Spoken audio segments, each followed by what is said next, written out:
So today my topic is about a fabricated name called iUpgradable. So we'll talk about what I'm going to talk in detail. So it is about upgradability of our software development projects, basically in everyday projects that we have experienced throughout our career. All the software projects, there comes a milestone where we have to upgrade to latest technology stacks uh, or the business platforms, or if new devices comes into the market, so we have to modify our implementations to support the compatibilities and latest features and feature implementations. So we need to upgrade our software. So when software development goes quickly, this upgrading requirement comes very less, but most of our business applications goes for months and years. So they eventually get caught by the outdating technologies, and we have to upgrade. So in this presentation, we'll be discussing in some of the high level uh, concerns in our architectural level and developer levels and upgrading phase level concerns, and what we can do for mitigate the unnecessary workload involved in the upgrading phase, and without compromising any other routine work. So first we'll start from the architecture level. So what would be the architecture that going to get impacted with upgradings? So basically it would be almost all the kind of software architects. It doesn't matter where you have architect for whatever the model as I have listed. Uh, you are depending on the technology, so you have to upgrade it to our latest versions with the demands. So whatever it is, we'll talk about how they were powered in some of the architectures and how we can overcome or apply solutions or patterns to mitigate the risk and the overtime working. And with that, we need to talk about the utilities of softwares. So which comes, I think some of you might remember what this word means. It is referring to all the software quality measures that we are talking in when we are studying in the software quality subjects. So these are some of the soft utilities that we use to measure quality of software, but not a single software that achieve 100% of all of these, but trade-off depending on your domain and the use cases and the time, every constraint to impact that. So, but most of these utilities overlapping one or more other utilities when it comes to implementation.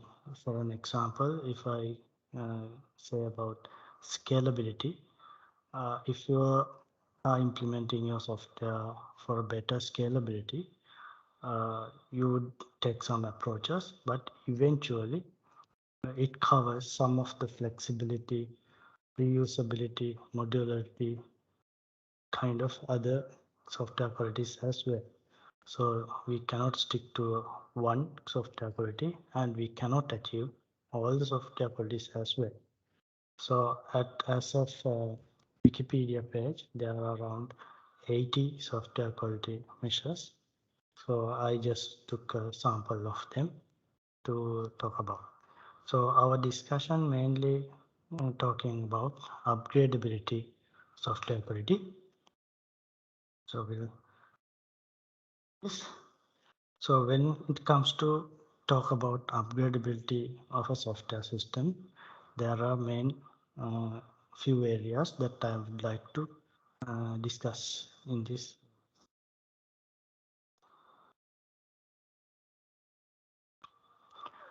So I would like to talk about components, services, and platform services, and code behind libraries, which are external or third-party libraries, and user interfaces. These are the main areas that I want to talk about when it comes to upgradability in this session. So we'll go a little bit of in detail in each type. So when it comes to a component, so it could be so we have to get into a mindset not to think about a single software layer. Don't stick to a interface or a backend or a database or anything. Just think some general level, a component. So if you identify a component, uh, what it should, what are the action that we are taking to maintain it. So basically we start with refactoring to a separate function. We'll say if it is just printing to a console some text, you would write a function if depending on your programming language also. You implement a hello world, we'll say for an example. What if it is taking multiple code lines for a so everyone knows how to do a C# hello world, I assume. So it's just one line of code for us. But what happens inside that is a lot of low level, multiple lines of codes that executing to do that. But we are using only one call that does the work. So it became a component at that level. So the Microsoft have done that for us with the .NET framework by refactoring this printing to a console, a text to a encapsulated different function. So it resides in separate files. In the .NET framework, some class, a console class, it exposes as a function. So it is being further refactored to a file. So it can be reused in multiple levels as well. And if it is separated from our application also, we can further refactor it to assembly or a different like third-party library kind of thing, packaging. So that's what it happens with that console write line. So it is resides in the base class library of the .NET framework. So I would like to invite all of you, if you have any ideas or thoughts to add, please, I welcome that. Otherwise, I'll continue to present. So far, am I clear or any comments on that?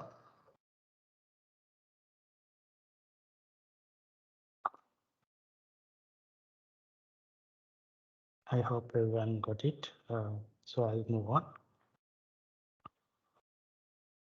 Next level is I'm talking about is service. So the simplest thing was the component, and I'm coming to the next level of that is a service. So this level, it is more complex or expanded workload when our component is doing. It could be multiple components or worth of multiple components. So we separate it to as a service. So it can be consumed in multiple places, and we separate it to its instantiation with dependency injection, and we can separate it to a different project and refer the projects in other projects likewise. So this service consists of our business implementation, um, application services.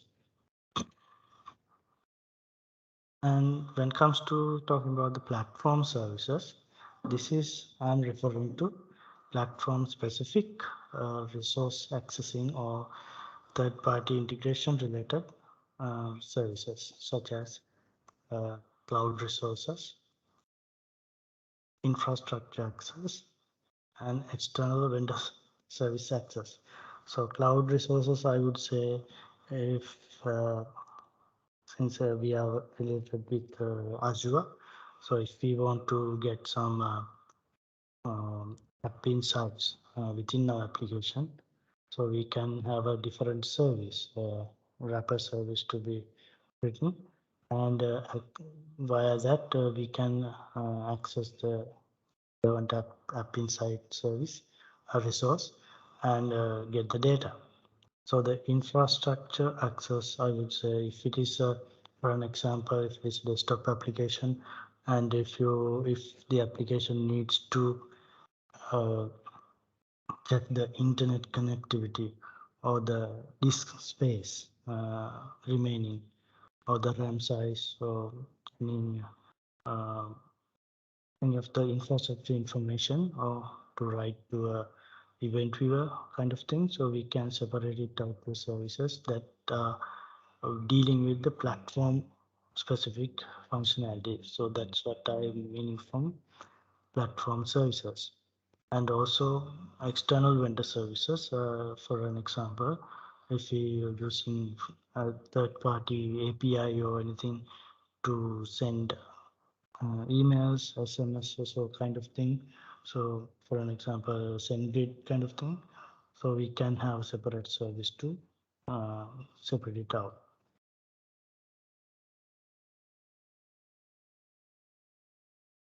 And the code behind. So these are the most of the things you might think that it is being already covered in our projects.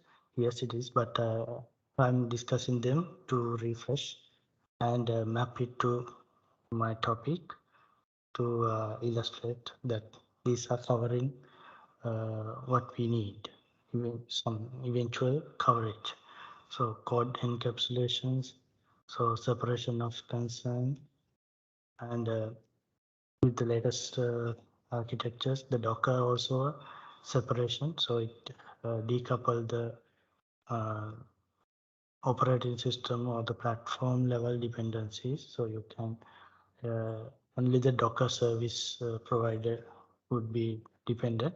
Otherwise, your total software package is independent from the platform. And libraries. When it comes to libraries, it could be extensions like the browser extension, for an example. So they does a simple atomic kind of a work compared to the application itself, and it resides separately but supports to the main application functionalities. Third-party plugins that we use to that the main application used to do minor functionalities or appearance wise or communication wise, so they are falls into the third-party plugins. And UI libraries. So there are platforms that we used for UI implementations, and as well as on top of that, there are UI libraries that we can use for easiness and for the beauty, for extended functionalities of basic UI components, such as for the web and desktop, we are familiar with Telerik UI libraries. When it comes to Angular, there is a PrimeNG or Core UI, and those kind of libraries are available other than the native implementations. So they have extended appearance and functionalities with those libraries. So in our projects, most of our backend implementations, APIs or microservices level, we are pretty much covered those concepts. with dependency injections and project separation of concerns, and services, helper classes. Most of the things are matured and it's covered. It helps to keep our upgradability in a easy level, and the most of our projects are the backend is similar implementation, similar stack of technologies we are using, though some of the technologies changes, but the architectural approaches would be much similar, like service implementations and wrapping with services. So I would like to take your attention to user interface level front-end implementations, because depending on the client requirements, the major area that could vary is the front-end implementations. They might want a desktop, they might want a web-based or a mobile or something else. So all the front-end applications, I would like to take more time on this topic. So when it comes to UI implementations, so there are multiple usage in multiple places if we consider a single component. For a component, I would refer to, we'll say, a button. You can have the same code. For an example, if HTML page, you can have an input tag. So when there are many buttons, 10 buttons, you will repeat the same thing. But at a point, if you want to change its appearance or um, colors or something, you have to update the 10 instances of the same component. But you would indirectly overcome that with CSS by referring to a class that is some up to some extent that is manageable to upgrade it. But when it comes to if the latest web standards, if the input tag syntax got changed, just the input for a button get changed, what would you do? How to upgrade that? So there's a in such a situation, you must have to attend to all the 10 instances of the button to upgrade to the new syntax. The new platform might, new version of web standard might only have that breaking change. So you have to attend to that. So, but what if you have written your own button without depending on the web standard, and it works for HTML or something? You mimic a situation like that. We'll say you implement a button just only using div tags, division tags, to looks like a button, and you bind the click events and all the styles and so on. If you implement like that and you refer that as a button in the forms, all the 10 places as we discussed, and when the syntax change comes, it cannot affect your application because you have not used that syntax. But this is a limitation. There's a trade-off as well, because there's a readily available simple syntax from the framework or the standard, but you are not using that to avoid this overhead at the time of breaking change. But it's a trade-off to implement depending on how much reused throughout the application and how much effort it would take to fix a breaking change. So it is up to the project team to decide how to handle that such a situation. So here I would like to, I'm taking a little bit time. So to mitigate this upgrading overhead, few projects at GVO we have used wrapping concept for front-end applications. So in that approach, most common UI elements that we want to use in the application, we don't directly consume any UI libraries. We are the application itself using third-party library for UI components, but in any of the forms, we don't use directly that elements from the UI library as well. So I'll move to a sample code from here. So this is a DGF of the admin portal. This is Angular project. So there are few other projects at GV as well like this, but I'm taking this as an example. So if you, so for the Angular, we tend to use PrimeNG as a UI library.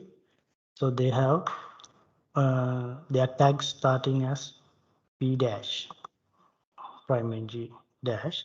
So if we have initially started implementing this directly, and then we faced that to maintain the consistency and compared to the complexities of some of the components, we want common controls to use. So we started separating it out from our main form to a subcomponents, and we realized that when the so Angular kind of open and free platforms frequently gets upgrades. So we faced some of the breaking changes from this PrimeNG library as well. So for example, if we have used their button, if their button syntax get changed, we have to upgrade all our forms where the buttons are used to fix that breaking change. So what our approach was, we have wrapped all the components that we are consuming from a third-party library, we refactor to a separate subcomponent. So as you can see, these have a separate folder called controls. There are most of things are very generic level controls. Switch button, the toggle button, switch text editor, radio button, tabs, pop-up. So likewise, this will give you some of the benefits that I would like to say. One thing is you can easily change PrimeNG to any other library as well. If you want to do that, we can easily do by only modifying the files inside this controls library, controls folder. You don't have to go all the forms and look for the references for PrimeNG elements and upgrade it. You only have to upgrade these components only. These are also, you have implemented wrappers that because you are consuming it in your application. There might be more hundreds of controls that the library might have, but if we are not used anywhere, we don't have to worry about them. So the breaking changes will apply only for what we are consumed, and we can easily migrate from PrimeNG to a different UI library if we want to, if client requested to, or the technology wants to, or theming purposes, whatever we can do. And the other thing is some UI components might be having so much of properties to initialize. For an example, if we say basic a grid view. I'm not stick to any library or anything. For an example, if we get a grid view, we know there could be number of columns, and there might be grids with header or without header. There might be having a footer or without a footer, and also pagination. So they are optional, or some places you might want. So if you are manually implementing in each places, your consistency might get uh, broken by human errors as well as compatibility issues, because the implementation might be not the same in two places as of it is a duplicate code. And if you implement into a different subcomponent, you can make that component parameterized by your own implementation, and you can have default values assigned to those most of the parameters as well. And it is all the most of the things we can take into our control when consuming that component. So when you want to have a grid control, you only have to refer what you have implemented. Inside that, you are referring the library or native one, that is the complex part that is being covered already. So any number of forms, you only have to refer what you have implemented, and you have to supply only the required parameters that you been implemented as required to have. Otherwise, all the rest of the native or the library required parameters are fed with the default values. So that's a advantage. That's the main advantage that you can get with wrapping up with your own implementations for third parties and likewise. So this is about the third party library component consumption. And there might be some native implementations as well. For that, I'll switch to another project.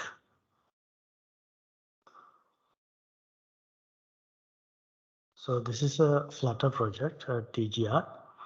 So here, uh, there are very some components have so much configuration.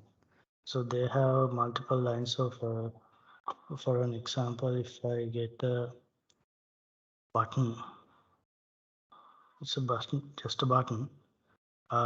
This is the implementation that for the project's requirement, uh, we have to implement.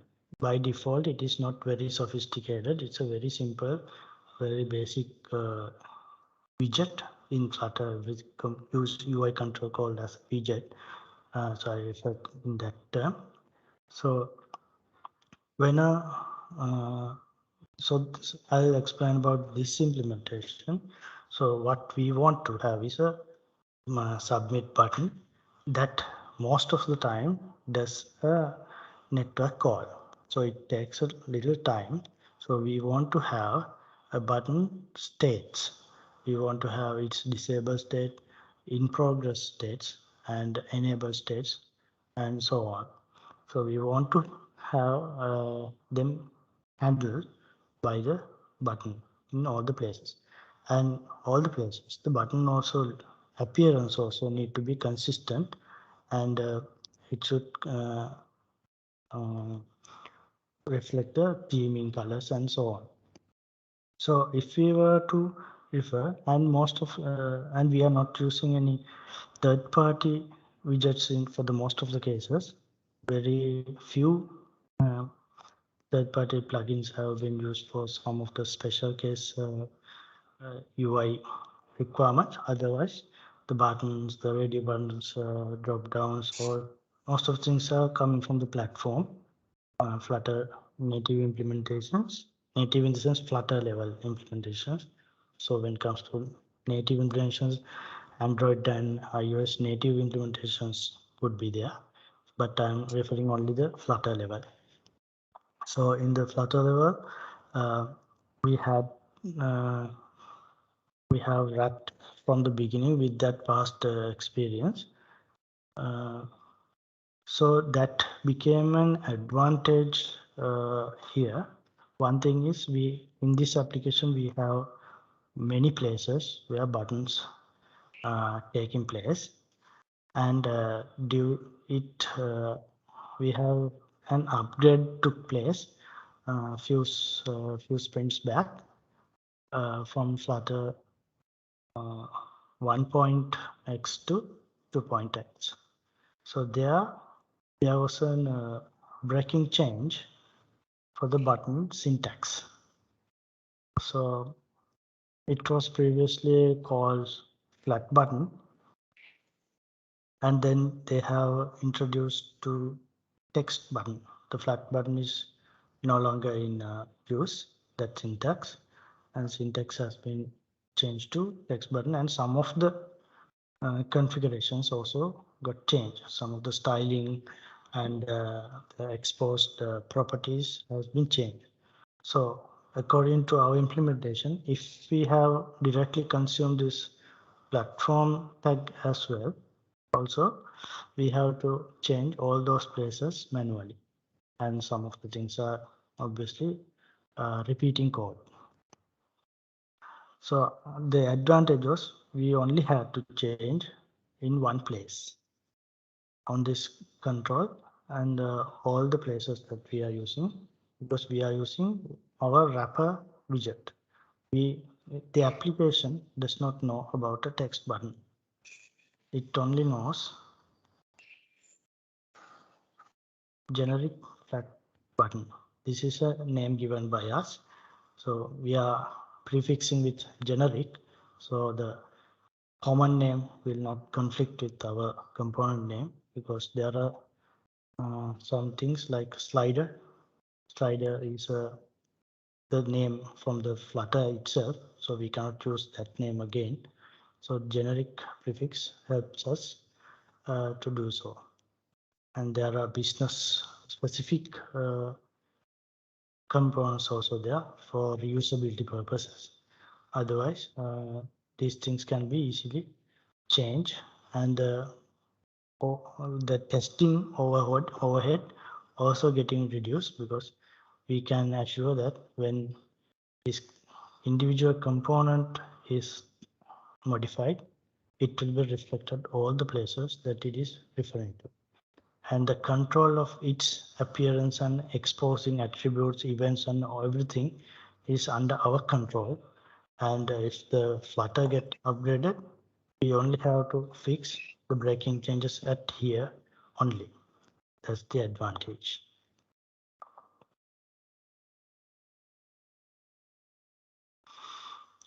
So those are the main things I want to talk about the user interface. So anyone? Yeah, so that wrapper concept, I remember we have used that concept for a long time. So it looks very elaborate, especially in that DGR Flutter project.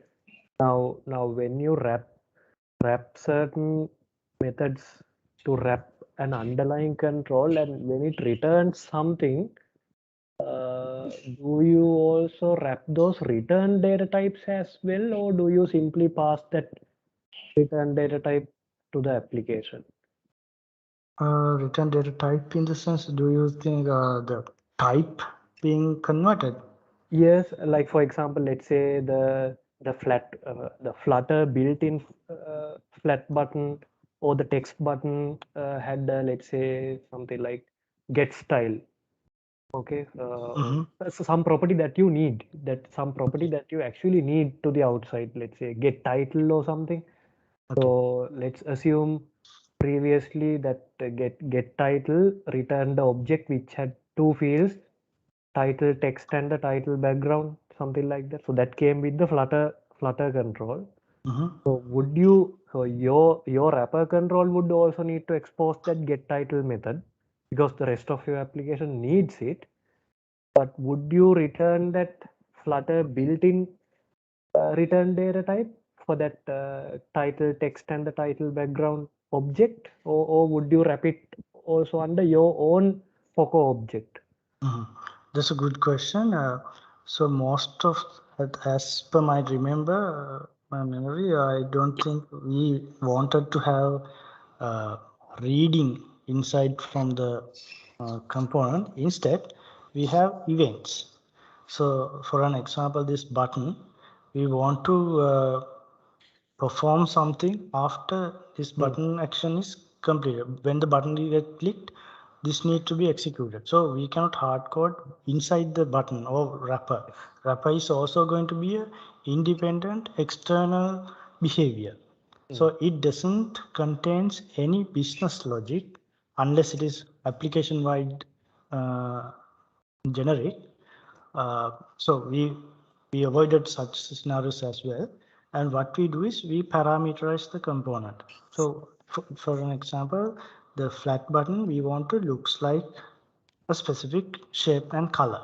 So these things we want to parameterize to that wrapper. So that's what the background color, the border color, and the text color. When the background color gets darker, we want to have the text color lighter, otherwise it is not readable. So it is not built inside the wrapper or the component. We can independently apply this. So it is up to the uh, implementation form to give the proper colors to this. And also a callback on press. What you want to do, you give a anonymous function from there, and for maybe a implemented method as a callback. So when this is clicked, if on pressed is given, this must be given. This is a required parameter. So it will be executed. That is when it is completed, this button shows us it is completed. Otherwise, since this is an async one, it takes time. It shows a circular progress indication. So when this is completed, it reverts to the enable state or disable whatever as it is safe. And the button state also defined as a parameter from outside. So So this initial, button states object, is it your own data no, type? Is it a built? no, no. That's the point. This is a Flutter thing.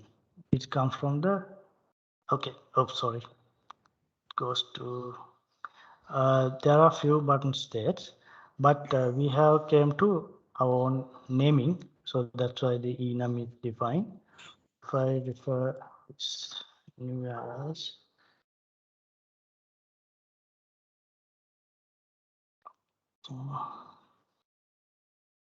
Okay, sorry about the explanation. So I was not in memory. So we take the button state because there was no direct uh, implementation from the Flutter side for disabling and enabling uh, appearance, because it do have the functionality, but not the appearance is not properly in our control. So we implemented in this way. uh, if this state is being assigned from the outside, depending on that we give the look and feel. So it might be not a button itself, sometimes it looks like a button for a enable to it's just text. Yep, it's just a text and a container kind of thing. And disable is like this. Yeah. Yeah, cool, So, cool. so the appearance is decided by those our enum value, and render it to the um, one. Let me check. This is the child. So this holds the uh, appearance, the widget structure for this text button. Otherwise, it will just a invisible component, invisible widget. If you only use text button, you have to have your own implementation to have a better appearance. So it is being taken any by its own nature. We have to implement it. So most of the our approach was uh, exposing what our application is expected to have the functionality or the communication with the widget, uh, and the rest of the things make it optional or assign default values within the wrapper. So wrapper might not expose all the things that the native or the plugin version accepts. So what only we need is two-way communications or anything. We are exposing the rest of the things we are handling inside the wrapper. So, especially this box shape, rounded corner box shape button is it's a static thing around the application. So it is implemented inside the wrapper one.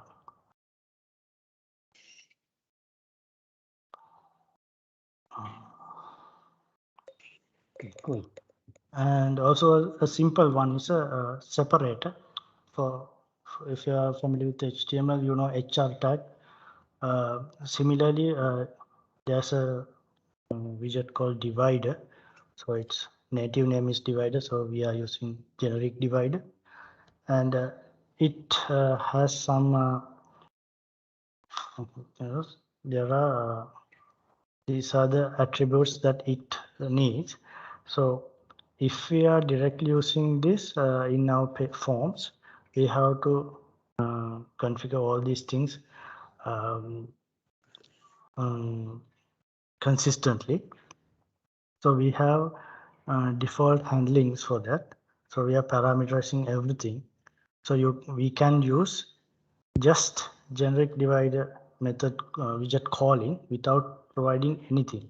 All the parameters are optional. Within the widget, the wrapper widget, everything is handled, and the color and height, thickness have default values because for the appearance. Other ones are actually optional from the native one as well.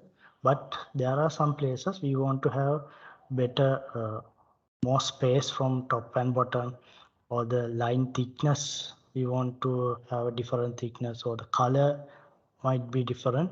So in that case, we can optionally pass when we are calling this the color, height, thickness, left, right indentations, likewise.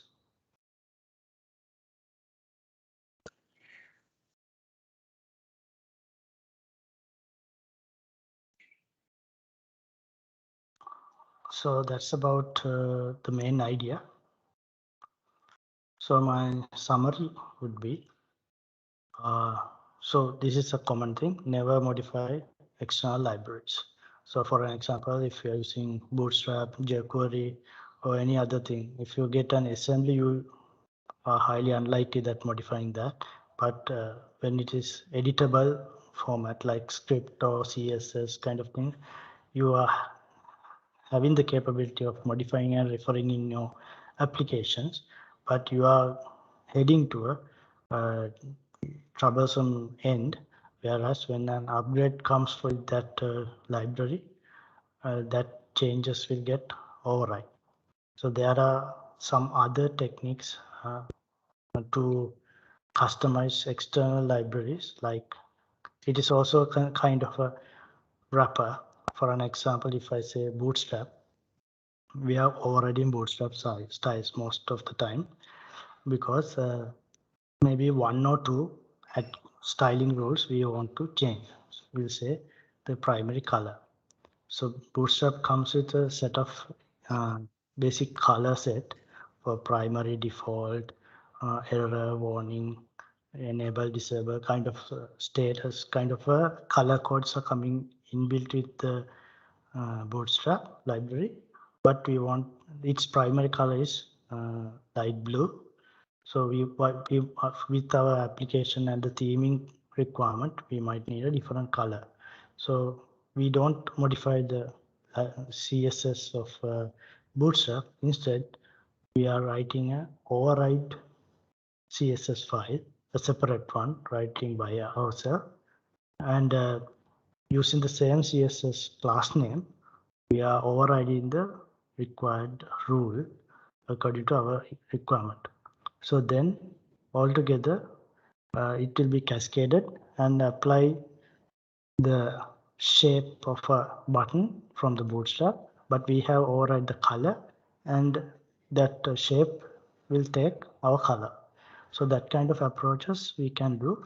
The similar thinking could apply for most of the external libraries to override some of its functionalities. And isolate versatile implementations. So if there is a portion of code or a functionality that can uh, work independently and with adapting to its parameters or inputs or the environment or the platform or the configuration, so you better separate them into isolation so they can be used for many logics or requirements in your application, maybe for another application as well. So we can share with other projects as well. For an example, locally logging uh, mechanism, log for net or something. So if we write a common uh, robust class or service or an assembly since it's a .NET framework application with the appropriate framework version and make it a DLL or something, and we can share it with our other projects as well, so they don't have to rewrite the same thing. It's a very required thing when we are doing application development. And avoid direct usage of external libraries. So this is, I can't say don't choose, so it is avoid as much as possible. So this elaborates the use of PrimeNG in the Angular kind of situation. So you can have wrap it and isolate it to a separation. So if it breaks, only that few files are the thing to fix without going all the files in your application, and that is wrapping those library components with your own implementation is much safer, and taking the control of a third-party component is much more uh, manageable when it comes to an breaking change from the version upgrades or platform changes, or when it comes to a phase in your project to upgrade to different technology stack or version upgrades. Your estimations also can be done easily because you know where clearly it gets impacted. And when it comes to feature implementations, if you have reusable UI components, such complex things as well, like grid views and calendars kind of things, you can easily consume them because they were being already tested in some other previous implementation of your own application. So it's more confident for developers, and it's easy for upgrades as well. So I have referred two projects at GBO, and I mainly demonstrate from DGR Hub only, but ANULRP web project also an Angular older version. That's the star. That's also having component wrapping approach from there. Um, I have experienced for the grid view components during our implementation. even without completing MVP, the PrimeNG version upgrade took place, and it had some breaking changes for the grid view component. Uh, because that we it's a very highly consuming application for grid views. Most of the pages it has grid views, so only one place we have to work on, and all the pages we continue to work on. So that's a very time saving and effective implementation at that time. So I hope for your projects also this approach, if you can apply, it might bring up a benefit at many places. So up to your thoughts. So I would like others' ideas to come flow in here as well, so everyone could hear them as well. This is my experience based on few past projects and current project. So I thought of sharing it with all of you. So if you can contribute your thoughts, or my my ideas might not clear for you or something, so it's your time for now.